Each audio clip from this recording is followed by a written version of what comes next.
आता पाहणार आहोत राजकीय बातम्या। नॅशनल हेराल्ड प्रकरणी भाजप पुणे शहर युवा मोर्चाचं काँग्रेस भवनाबाहेर आंदोलन तर भाजप कार्यालयाबाहेर आंदोलन करत काँग्रेस कार्यकर्त्यांचं भाजपला प्रत्युत्तर। सिंधुदुर्गमधील बिडवलकर हत्येप्रकरणी निलेश राणेंनी आरोप फेटाळले, वैभव नाईकांचे आरोप फेटाळले। पत्रकार परिषदेत आरोपी अमोल शिरसाटचा वैभव नाईकांसोबतचा फोटो दाखवला। हत्येप्रकरणी 2 वर्षापूर्वीच वैभव नाईकांनी तक्रार का केली नाही असाही सवाल। आरोपी नंबर 2 अमोल शिरसाट हा वैभव नाईकांबरोबर डान्स करतो, सर्कल करून ठेवलंय।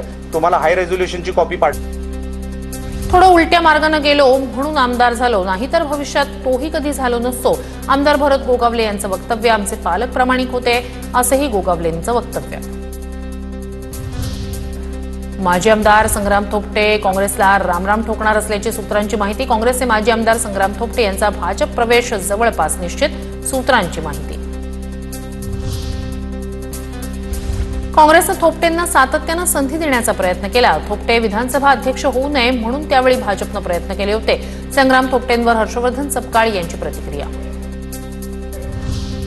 काही मराठी भय्ये आहेत, त्यांनी मराठी व्हायचं की मराठी भय्ये व्हायचं हे ठरवावं। राऊतांच्या टीकेला संदीप देशपांडेंचं उत्तर।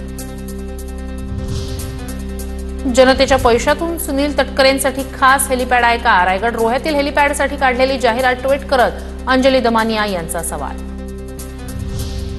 अनधिकृत मशिदीच्या विरोधात किरीट सोमय्या आणि आमदार मिहिर कोटेचा यांचा मुलुंड पोलीस ठाण्याच्या परिसरात ठिय्या।